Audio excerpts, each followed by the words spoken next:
Hey there, it's Missy, and I have another layout for you today. Thanks for joining me. This one's for the cut shop, and I'm going to be using the Girl Stuff cut file. And I'm going to use one piece of it, and it's that really cute speech bubble with the heart and the word love on it. And there's my picture that I'm going to use today. It's of my wreath from a couple years ago. And I just traced and duplicated several of the cut files and arranged them how I liked them and welded them together, cut it on white cardstock. Very easy and simple to do.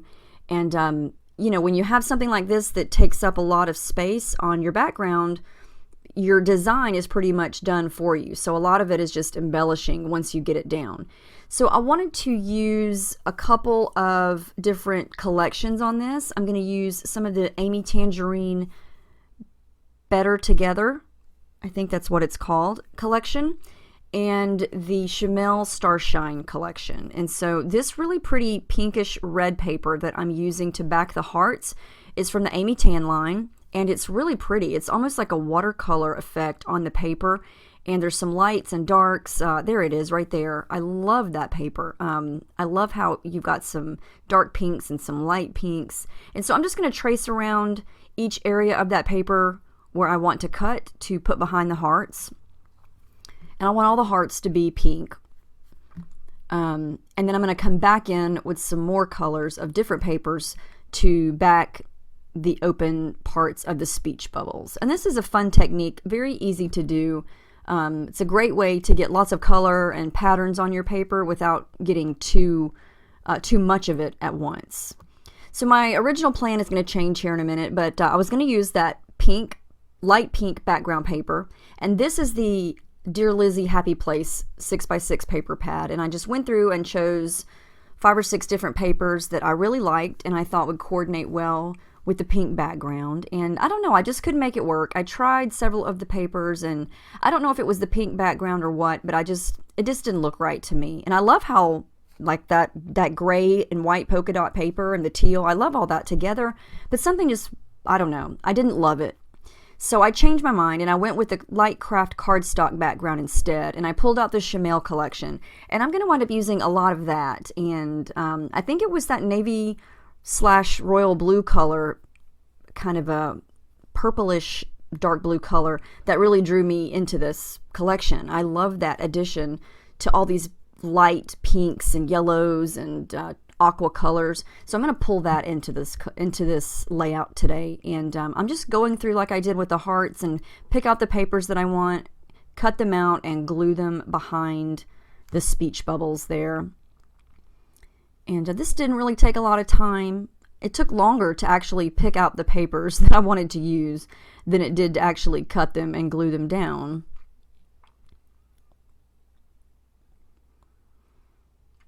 And I really like how it turned out. I think this is a fun thing to do, especially when you want to use a bunch of different patterns and have a bunch of different colors going on. Okay, so I've got all the holes backed with paper, and now I'm going to trace around it because I want to make sure I know where to do my mixed media. And I'm going to do something I haven't done in a while. I'm going to use a stencil and some acrylic paint and my ink blending tool, and I'm just putting a couple colors together. I've got a little teal color and a little bit of navy blue, and I'm just going around. I can see my pencil lines where I traced where my cut file is going to go, and I'm just smudging the paint through the stencil. And this is something from my stash. It's a Tim Holtz stencil. I think I got it from Michael's a while back, and I just forget to use it a lot. I have so many stencils that are in my stash, and I just don't ever seem to use them that often. So I challenged myself to do something different on this background. And I didn't use any gesso, and most of what I use is acrylic paint. And I do add some splatters with some color shine later. But I love how you get both of the different colors there. You get some of the teal and some of the navy, and that's dry. And I still change this again in a minute. I wind up not liking what I'm about to do. I decide to add some of that golden yellow color, and it matches and it looks great, but for some reason I just didn't like the way it looked on the background.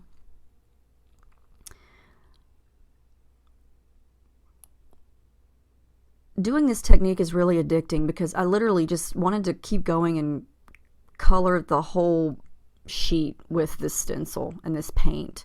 It's so fun. And a little bit of paint goes a long way, especially when you use the blending tool, the foam applicator there, because it soaks up a lot of the paint, and you could just literally keep going and going, and there's still a lot of paint left in there. So I love how this looks, but I think I did too much paint over on the right with the blue. I didn't like the direction that it was going, and I didn't like the yellow. So I flipped the page over, redid the blue, and instead of doing yellow, I'm going to go with pink. And I'm going to do a little bit less of it, and I really, really like how that turned out. At this point, I was getting kind of frustrated because this was like the third or fourth time that I had changed my mind, and I was thinking, okay, do I need to put this down and just come back to it another day, or do I just need to power through and get it done? And so I decided to keep trying. So that's when I flipped my page over, and I thought, well, maybe it's the yellow that's bugging you. Don't go with the yellow, try the pink. And I like how the pink looks a lot better. It's a little more subtle, and the stencil work, you know, I think I just did too much of it before. I wanted it to still be kind of subtle, but still peeking out from behind the cut file and still peeking out from behind the photo without being too much. And I like how that looks a lot better.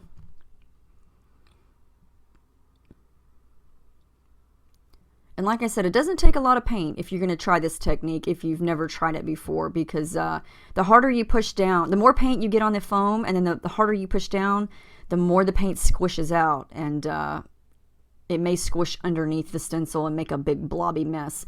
Okay, so I do some yellow here. This is the next day, or later that afternoon. I think I'm about to call it a day and come back tomorrow, which was actually today.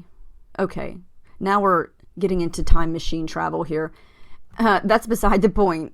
I added some water to the yellow, and I just used my paintbrush to create some splatters because I did like the yellow, and I did want some on there, just not too much. Okay, so now I'm talking to myself, and this is today, which was the next day. Off camera, I did a little bit more smudging. I just took some plastic packaging, I smudged a little bit of the paint on the plastic, and I flipped it over and did some smudging and let it dry and hoped that I didn't screw this whole thing up because I was not going to start over again. I liked the way it looked, and so this is a new day, and my next frame of thought was, hey, let's do some hand stitching. I don't know why, I just felt like doing it. So I traced around the outer edge of the cut file, and now I'm using a good old-fashioned thumbtack to go around the entire thing and poke holes in it. And then I'm going to use some navy blue-ish, royal blue-ish, more navy, I guess you could say. And I'm going to hand stitch all the way around that. And, yeah. I have no idea why certain things strike me to do when I'm in a hurry or when I'm frustrated. But I don't know, something just said, hey, why don't you hand stitch on this? And I was kind of in a hurry trying to get this finished because I was having a busy day. And I thought, why are you doing this? You know this is going to take you forever to finish. But I finished it, and I like the way it looks. So it looks black, but it's not black. It's navy blue. So I love how that turned out. The texture's great.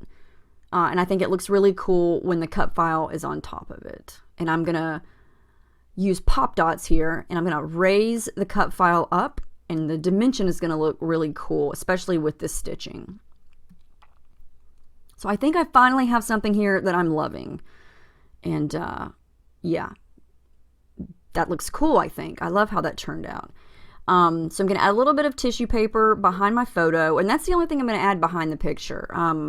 There's a lot going on already, and so I didn't want to give too much more distraction, I guess you could say, behind the picture. And so I'm just going to use a little bit of white tissue paper, and I want to kind of layer it and nestle it right there. But since the cut file is raised up, then the picture needs to be raised up as well.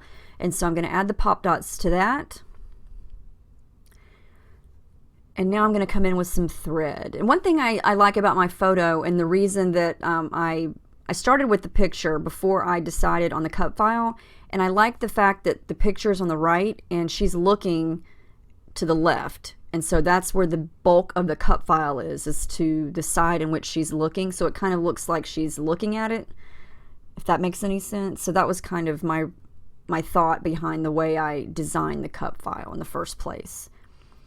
So I add a couple of little tangled areas of thread around the layout, and that's also a navy blue-ish color.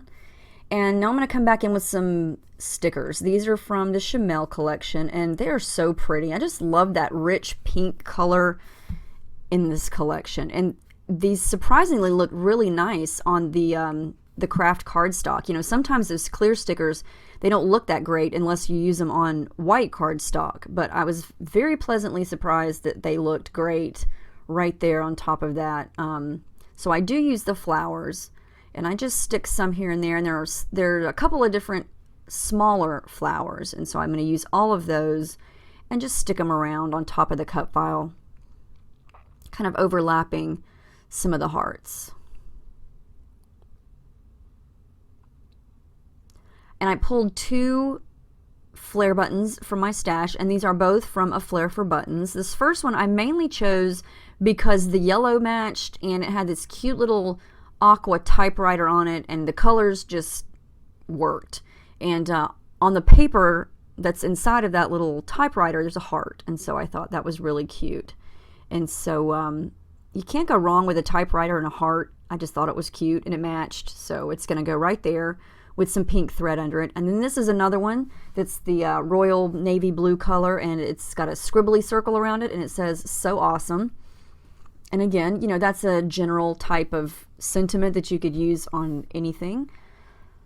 And this is just some floss that I had pulled out. This is not actual thread from a spool. This is in my stitching thread, I guess you would say, and my hand stitching thread basket. And so I just kind of peeled a couple of the strands apart and balled it up like I normally do, and made a little nest for this cup file.